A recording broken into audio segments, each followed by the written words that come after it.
tutafanya mengi. Yani tulipanga mengi sana mimi na Hawa. Kwa hiyo kiukweli hili limenigusa sana kwa sababu amefariki kabla ya kutimiza ndoto zake na azma aliyokuwa imepanga kwa ajili ya mama yake. Hilo limeniuma sana. Pole tena. Na natamani kusikia kutoka kwako siku ya Valentine, siku ambayo ulikuwa umetoka naye na kwenda naye kula chakula pamoja. Hali ilikuwaje? Mlikuwa mmetoka hapa nyumbani na huko ambapo mlikwenda kwa ajili ya kufurahia siku hiyo na kumchagua kwake kwamba yeye ndio mtu wako wa karibu? Kwanza yule bibi alikuwa jasiri sana. Ni dada ambaye alikuwa anajikaza. Licha ya kuwa na maumivu makubwa, lakini alikuwa tabasamu alikauki kwenye macho yake. Mpaka nikawa namwambia pamoja na maumivu lakini ameweza kutembea, tumekaa, tumeenjoy. Akawa ananiambia ndio nimeshazoea lakini naumia dada yangu. Nikamwambia utapona, usijali. Na niliamini Hawa angepona. Lakini ndio hivyo mipango ya Mwenyezi Mungu, hatuwezi kubishana nayo. Huu ni upasuaji wa 25 ambao watu wengi waliweka imani kwa sababu pia watu wengi walimechanga, serikali ikaingilia ndani ikaweka mkono wake pale ili kuhakikisha tu afya yake inakuwa imara kwa kwenda India. Wakati anaanza safari kutoka hapa Dar es Salaam, kama mlikuwa mmeongea chochote kuhusiana na safari yake, hebu share na sisi. Kwanza tuliagana vizuri na mara chache japo sio mara nyingi kwa sababu nilikuwa naona kama namsumbua. Kwa mimi nilikuwa si mwanzi katika mawasiliano. Yeye ndiye alikuwa ananitafuta, atanitumia ujumbe, atanipigia. Kwa hiyo aliniambia dada naenda kufanya upasuaji wa 25. Nikamwambia mdogo wangu utapona. Nikamwambia utarudi salama na tutaendelea na mapambano. Maana alikuwa naamini atapona na kurudi mjini kupambana. Maana alikuwa na spirit ya upambanaji. Hakuwahi kubweteka wala hakuwahi kudeka. Samahani waandishi. Video bado zipo nzuri au tayari umepungua kuna mwanga? Natamani kujua kitu kingine.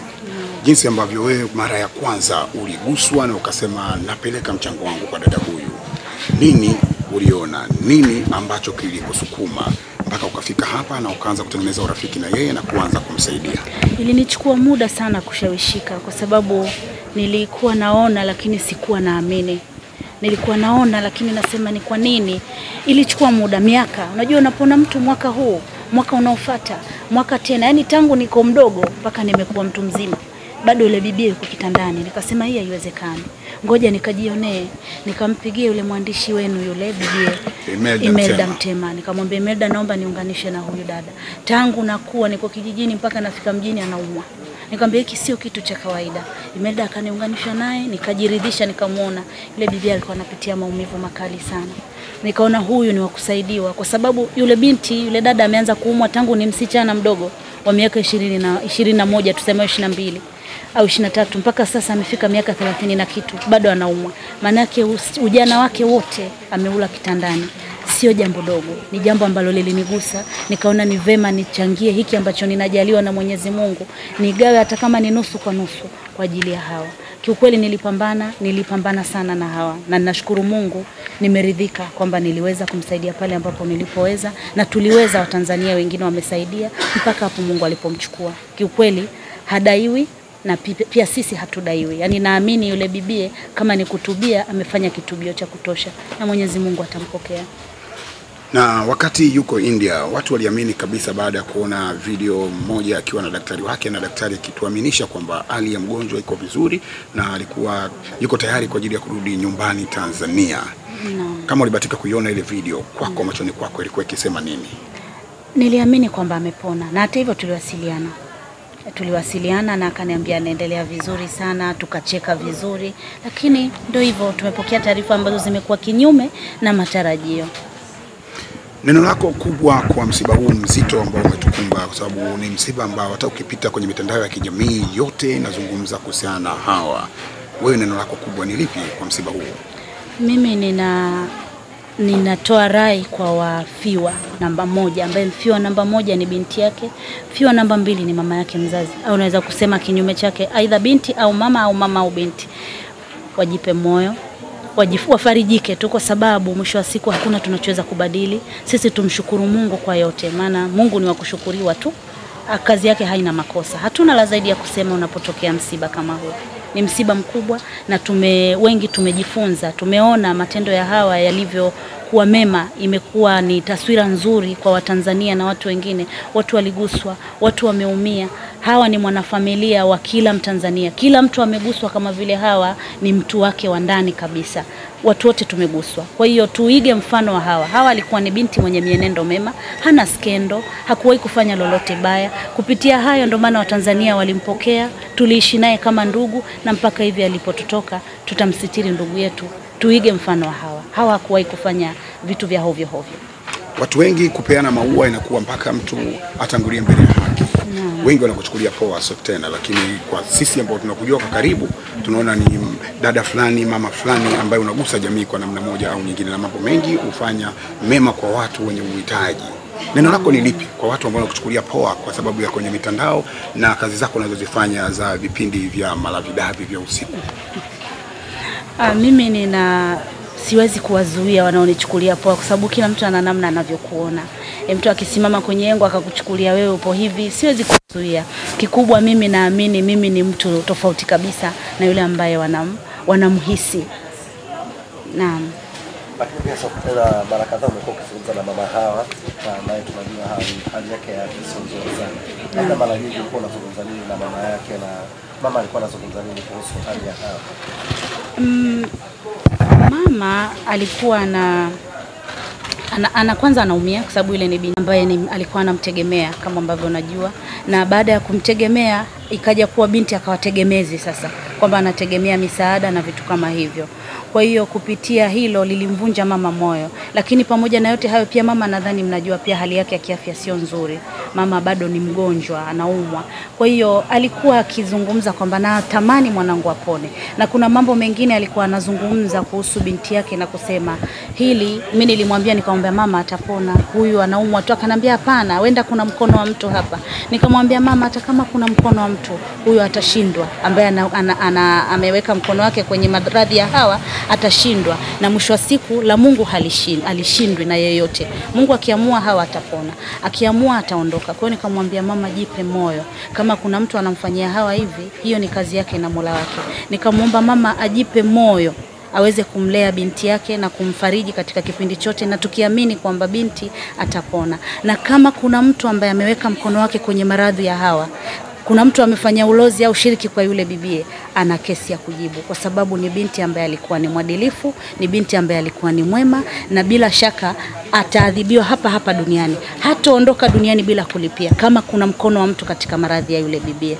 Na mama yake Hawa ni mgonjwa, anaumwa, wote tunajua kwamba sio mzima, ana matatizo yake binafsi ambayo si vema kuyaweka wazi.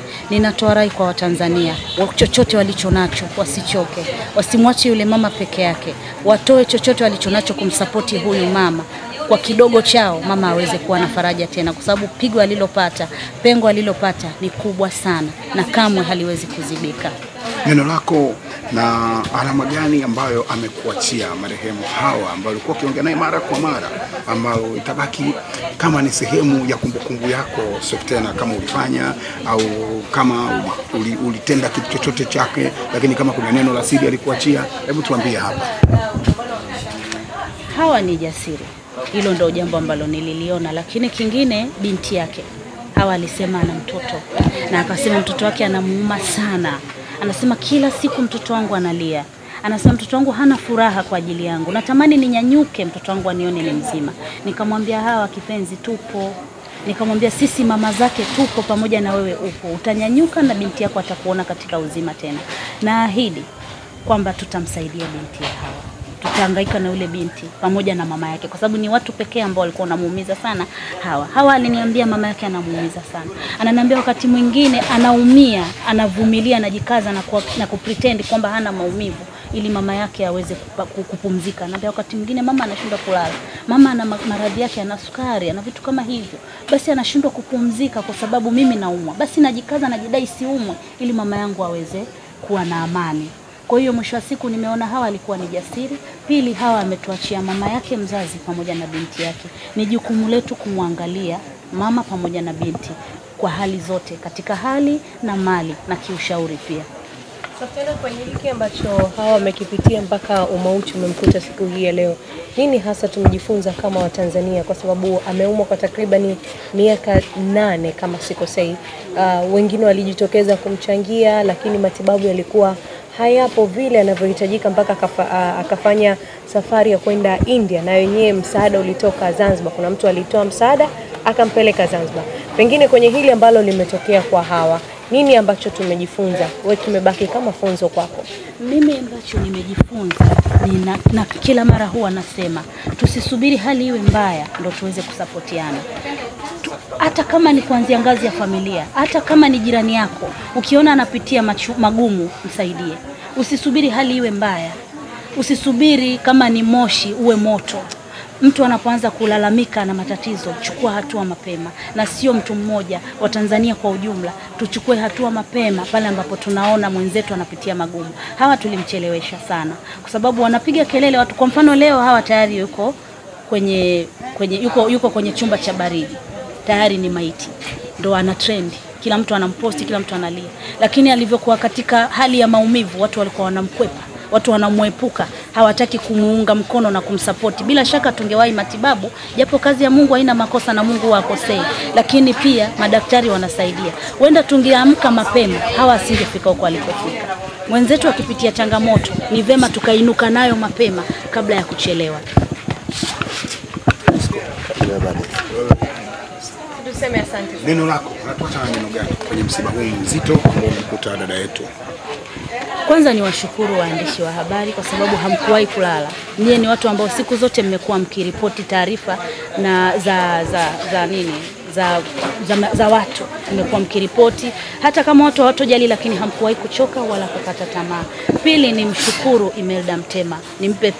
Nimpe shukrani ya kipekee kwa kile alichokifanya kwa yule bibie. Kila mtu ameona. Yule bibie tumpe maua yake angali hai. Waandishi kwa ujumla, Mwenyezi Mungu awabariki sana. Mmejituma na mmejitoa sana, na si kwa Hawa tu. Hata kwangu mimi nikipata changamoto, nina imani hamtoniacha na wala hamtomwacha yeyote yule. Waandishi, mmemaliza?